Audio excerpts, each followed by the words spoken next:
So hello everyone, good morning to all of you. कैसे हो आप लोग? उम्मीद करता हूँ बहुत बढ़िया से होंगे, अच्छे से होंगे और अपनी प्रिपरेशन को नेक्स्ट लेवल तरीके से कर रहे होंगे। तो भाई एफपीए एग्जाम पर आपकी फैमिली में आपका स्वागत है। हम लोग आपके और आपकी सिलेक्शन के बीच में आपकी हेल्प करने के लिए खड़े हैं। आप लोग हमारे लिए हमारे चैनल पे जो यूट्यूब चैनल पे जो डेली लाइव सेशन आता है हमारा 5:30 से 6 बजे तक, वो आपकी ना प्रिपरेशन को एनहेंस करने के लिए आता है, जिसमें आपके प्रीवियस ईयर के क्वेश्चंस भी होते हैं और आपके बहुत से और भी डाउट सॉल्विंग सेशन होता है, जिसमें आप जो है अपने प्रिपरेशन में जो भी आप कर रहे हो उसमें अगर आपको कुछ भी क्वेश्चन है आप पूछ सकते हो। तो चलिए पहला क्वेश्चन हम आज का करंट अफेयर सेशन में पहला क्वेश्चन देखते हैं। पहले क्वेश्चन में पूछा गया है कि Kalpeni island which was seen in news is located in which place, which state or UT. देखो कल्पनी आइलैंड, एक जो बच्चे करंट अफेयर के साथ लिंक्ड होते हैं उनको पता चल गया होगा, कल्पनी आइलैंड के बारे में जरूर उन्होंने पढ़ा होगा कुछ ना कुछ।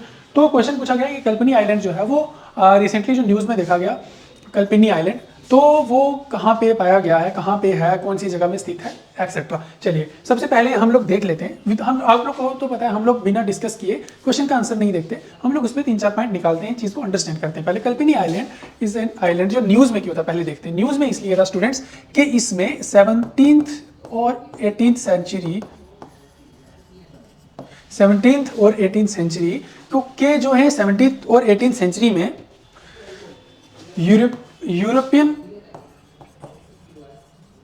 वारशिप के कुछ रैकेट्स दिखे गए थे। रैकेट क्या होता है? मतलब बिखरे हुए, टूटे हुए, डैमेज्ड पार्ट। किसके? यूरोपियन वारशिप के। कब के? 17th और 18th सेंचुरी में से कोई एक हो सकता है, ठीक है। किसी एक सेंचुरी में से, इन दोनों में से यूरोपियन वारशिप के जो है वो रेक्ट पार्ट, टूटे हुए, डैमेज्ड पार्ट जो है वो देखने को मिले। तो उस वजह से, उस रीजन से जो है वो कल्पनी आइलैंड जो है वो न्यूज में अफर्मेट हुआ, न्यूज में इसके बारे में चर्चा हुई, ठीक है। कंसेप्ट क्लियर है कि सबसे पहला जो टॉप पॉइंट है कि बीच में सीन इन न्यूज, कि न्यूज में क्यों सीन हुआ, क्यों देखा गया न्यूज में। भाई अगर कोई चीज न्यूज में आती है तो ही उसके बारे में कुछ ना कुछ तो होगा, कंसेप्ट तो तभी न्यूज में आती है ना। तो यही कंसेप्ट था कि इसमें जो है जो जितने भी डाइवर्स थे वहां पे, जो समुद्र में गोताखोर होते हैं, उनको यूरोपियन वारशिप के 17 या 18 सेंचुरी के जो है कुछ डैमेज, कुछ जो है डैमेज, टूटे फूटे वारशिप के जो शिप के जो है वो पार्ट्स मिले, ठीक है। चलिए तो अब दूसरा क्वेश्चन ये पूछा गया है कि ये कहाँ पे स्थित है, कहाँ पे, किस यूटी और किस स्टेट में है। तो ये स्टूडेंट्स लक्षद्वीप आइलैंड पे, लक्षद्वीप जो है वहां पे जो है ये पाई जाती है जगह, क्या? कल्पनी आइलैंड। और ये केरला से लगभग 237 या ऐसा कुछ, एग्जैक्ट फिगर मुझे याद नहीं, आगे स्लाइड में देखेंगे। केरला कोची से ये इतना दूर है ये आइलैंड। अभी इसके बारे में एक रिपोर्ट देख लेते हैं कुछ के Kalpeni near island Lakshadweep discover possible wreckage of 17th और 18th century European warship. Kalpeni island is a part of Lakshadweep archipelago in the Arabian sea covering 2.79 square kilometre, ठीक है। 2.79 स्क्वायर किलोमीटर जो है वो कवर करता है। 286 किलोमीटर है, सॉरी 300 लिखा था हमने, हाँ 286 kilometre from Kochi to Kerala से लेके, कोची से केरला से लेके ये कल्पनी आइलैंड जो है 286 किलोमीटर पड़ता है, ठीक है। चलिए उसके बाद अगर बात करेंगे साउथ ईस्ट ऑफ करावती आइलैंड के साउथ ईस्ट में पड़ता है, और ये एक ऐसा आइलैंड है जो single atoll with islands Tilakkam, Pitti and Cheriyam, ठीक है। चेरियम और तिलकम पिट्टी जो है दो, तिलकम और पिट्टी और चेरियम ये भी आइलैंड्स है वहाँ के। यार ये एक ऐसा आइलैंड है जो अटोल बनाता है। अटोल स्टूडेंट्स क्या होता है? रिंग शेप फॉर्म, इसको अटोल बोलते हैं, ठीक है। रिंग शेप फॉर्म बनाता है ये आइलैंड, ठीक है। उसके बाद this island is known for coral reefs, clear waters, wide beaches and 2.8 kilometre wide lagoons, ठीक है। It is ideal for snorkelling and scuba diving. ये स्नॉर्किंग और स्कूबा डाइविंग के लिए ही बहुत फेमस जगह है, ठीक है। The islands culture reflects its Maliku community heritage and its a climate similar to Kerala, ठीक है। समझे? तो अगर जिन बच्चों को जो नए हैं उनको बता दूं कोरल रीफ्स क्या होता है, and in clear water white beaches, तो ये हो गया, ठीक है। एंड उसके बाद लगून्स क्या होता है? देखो स्टूडेंट्स, लगून्स होता है एक सेपरेटेड वाटर जो हो जाता है ना किसी एरिया से, कुछ सेपरेट होके एक प्रॉपर अलग से जगह आपने बना देता है। Let me show you the picture, आपको थोड़ा सा आप लोग उससे वो कर लोगे अपना। एक सेकंड स्टूडेंट्स, ठीक है। हम देखते हैं पहले कोरल रीफ, CORALREEFS सर्च करते हैं, ठीक है। देखो these are coral reefs. Ecosystem जो होता है, कौन सा इकोसिस्टम? प्लांट जो इसमें बात करें जो अंडर वाटर इकोसिस्टम होता है, इस टाइप का आपने देखा होगा कभी एक्वेरियम में या आप कहीं पे गए होंगे, तो इस टाइप का जो एक इकोसिस्टम होता है उसको कोरल रीफ बोलते हैं, ठीक है। ये वाला अंडर वाटर कुछ भी जो ये फेमस है कोरल रीफ्स के लिए, ठीक है। ये जो आइलैंड है। उसके बाद दूसरा हमने क्या देखा था? लगून्स। ये मैं उन बच्चों के लिए बता रहा हूँ जिनको जो अभी नहीं पता या पता होते हुए भी माइंड में नहीं होता यार क्या हो सकता है वो चीज़। उसके बाद हम बात करते हैं अरे बाप रे, एक सेकेंड स्टूडेंट्स, LAGONS, लगून्स की बात करते हैं अगर, तो लगून्स ये होता है जो एक सेपरेटेड वाटर फॉर्म, मैंने आपको बोला था ना, कुछ एरिया जो ऐसा पानी की सेपरेट हो जाता है प्रॉपर जगह से, तो उसको लगून बोलते हैं। ये एक पूरा एक वो हो गया, समुद्र हो गया या कोई भी आइलैंड हो गया कुछ भी, तो उससे ये सेपरेट हो जाता है ये वाला एरिया, ठीक है, इसको लगून बोलते हैं, तो उसको कोरल रीफ बोलते हैं। समझे आप लोग? चलिए, तो ये कुछ एक बेसिक इंफॉर्मेशन था आपके लिए। तो 1 सेकेंड गाइस, चलिए, अरे हो गया ना, ये समझ आ गया। चलिए, तो समझ गए आप लोग? चलिए, ठीक है, दूसरा क्वेश्चन देखते हैं। Who has been appointed as a new space secretary and chairman of the Indian Space Research Organisation. हमने कल परसों पढ़ा था इस बारे में, तो देखते हैं, मतलब जैसे आप लोगों को मैं बता दूं कि कुछ टॉपिक्स होते हैं ना जो हॉट टॉपिक्स होते हैं, ठीक है, जैसे एडिटोरियल आता है ना न्यूज़ पे, तो ये जो ये एडिटोरियल है ये बहुत ही फ्रंट फुट पे जो है, फ्रंट पे ये एक साइड नेशनल आता है, एक साइड इंटरनेशनल आता है, ठीक है, न्यूज़पेपर के। अगर आप बोलोगे तो मैं वो भी आपको दिखा दूंगा, 1 मिनट आपको। देखो स्टूडेंट्स, आपके माइंड में जो चीज़ है ना वो क्लियर होना चाहिए कि हम पढ़ क्या रहे हैं।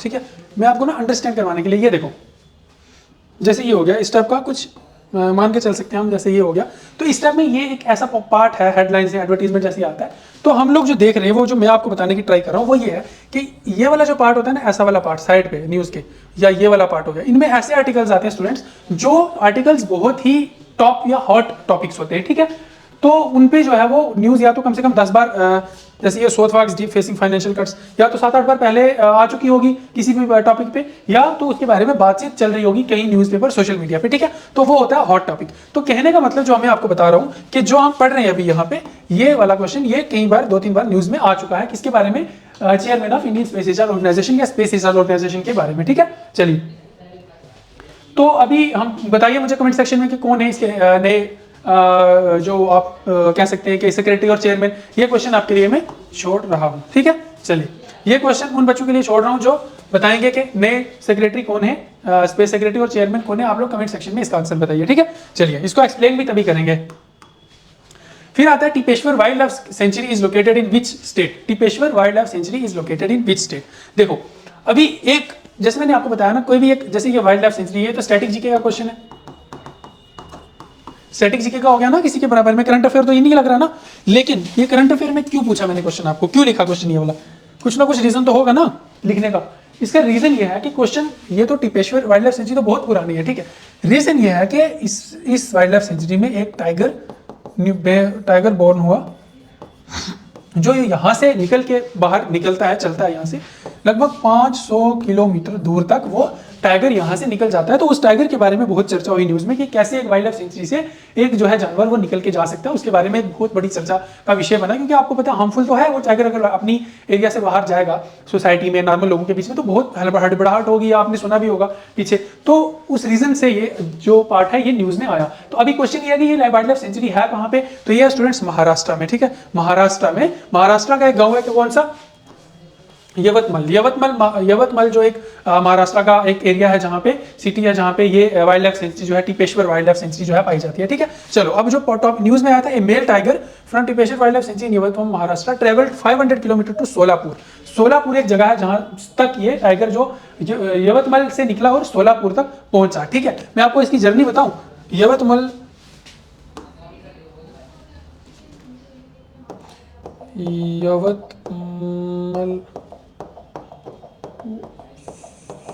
Solapur,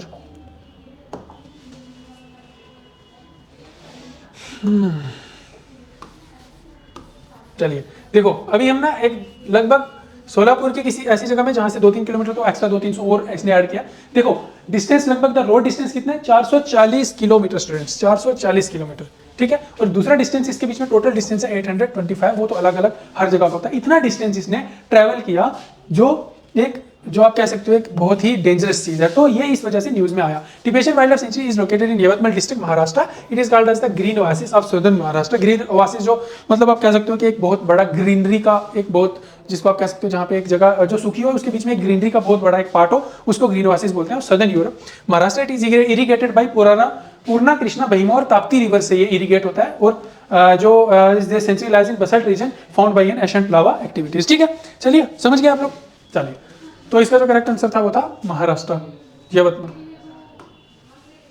what is Twigstat that was recently seen in news? Twigstat क्या है जो रिसेंटली न्यूज में बताया गया?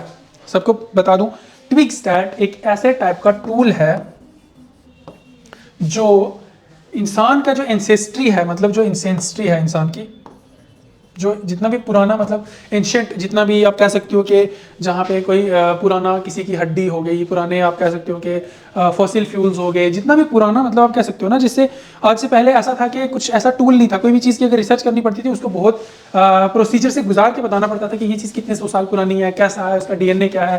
कोई भी अगर जिंदा कोई भी इंसान का अगर कुछ मिल गया तो इसका पता करने में किसने डीएनए किसका है, क्या है, कैसा है, ईच एंड एवरीथिंग। ठीक है, तो ये एक ऐसा टूल है स्टूडेंट्स, ट्विगस्टैट, जो इसी चीज़ के लिए बनाया गया है, जिसमें एक क्विक तरीके से एक हाई रेजोल्यूशन में जो है आपको एंसेस्ट्री का जो है वो आपको जो है जो आप कह सकते हो कि उसके डीएनए या उसकी जो मालूमात हो जाएंगी। ठीक है, एक बार टॉपिक देखते हैं, इसका जो करेक्ट आंसर है वो ये है, what is the Twigstat that was recently seen in news? तो Twigstat is a time stratified ancestry tool analysis tool, is a time stratified ancestry analysis tool. Time stratified मतलब जो वक्त गुजर गया, पुराने वक्त का जो है वो एंसेस्ट्री टूल है। ठीक है, चलिए, researchers use TwigStat, a tool for the time stratified ancestry analysis in a nature study. ठीक है, Twigstat significantly enhance statistical power and reduces errors is ancestry. Ancestry होती है स्टूडेंट्स के, जो भी आप पुराना चीजें कुछ भी पढ़ रहे हो ना उसको एंसेस्ट्री बोलते हैं। ठीक है, studies it provides high resolution precise individual level ancestry analysis. The tool is coded in C++ and uses the statistical language और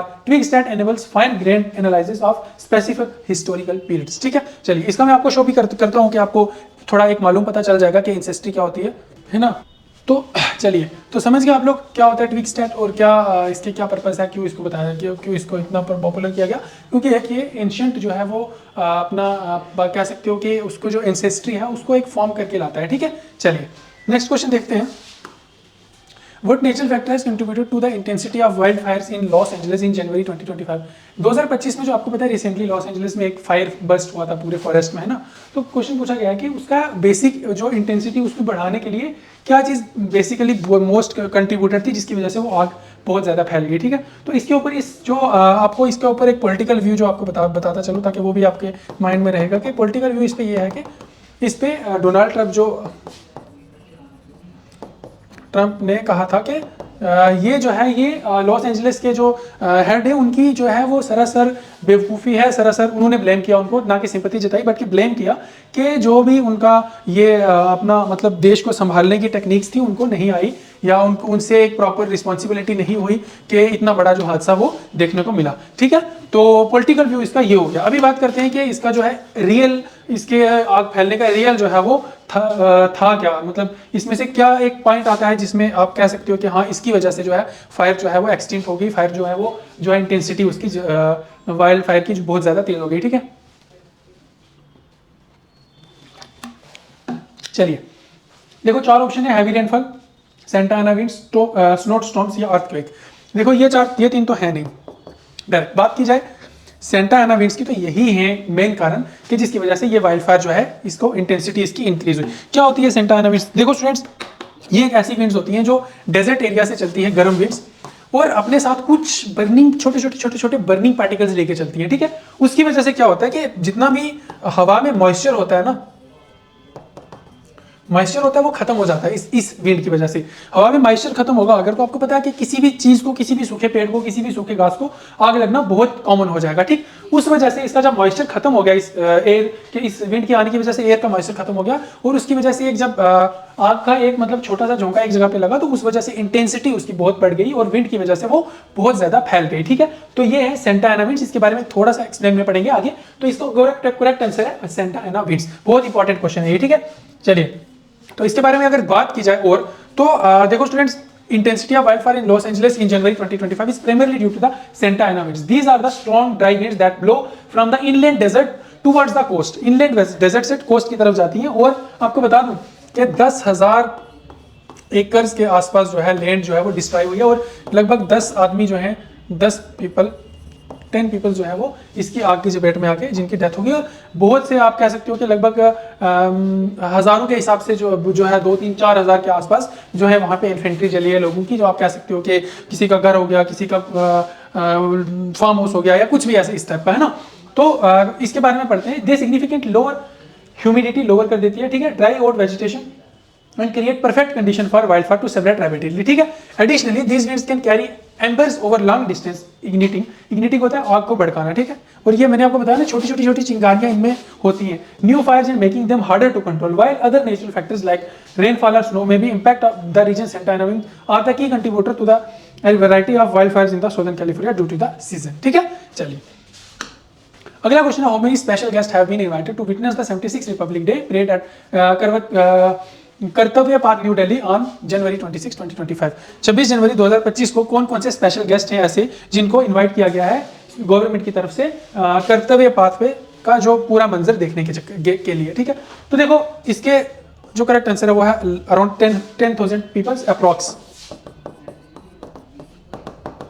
ठीक है, अप्रॉक्स 10,000 पीपल। इनमें से कौन से हैं जो भी जितनी भी डेवलप्ड विलेजेस हैं ना, जिन पे डेवलप्ड जो अच्छे विलेजेस जो अपने उनके सरपंचेस, डेवलप्ड विलेजेस के सरपंचेस, रिनोड पर्सन्स,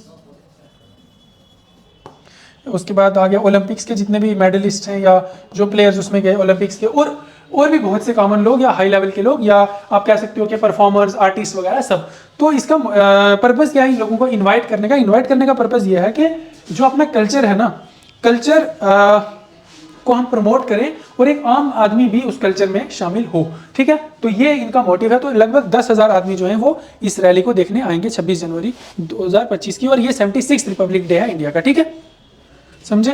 तो 10,000 के आसपास लोग बुलाए गए हैं, मतलब स्पेशल इन्विटेशन के थ्रू। तो एक बार रिपोर्ट देखते हैं। Approx 1000 special guest have been invited to witness the 76th Republic Day parade at Kartavya Path, ठीक है, New Delhi on January 26, 2025. ठीक, these guests come from the diverse background, including serpents from top performing villages, disaster relief workers and artisans, and members of the Paralympic contingents. The initiatives aim to increase public participation in national events. तो इस event का जो है purpose क्या है कि लोगों का, एक आम आदमी का भी इंक्रीज इन्वॉल्वमेंट होना कल्चरल इवेंट्स में, ठीक है।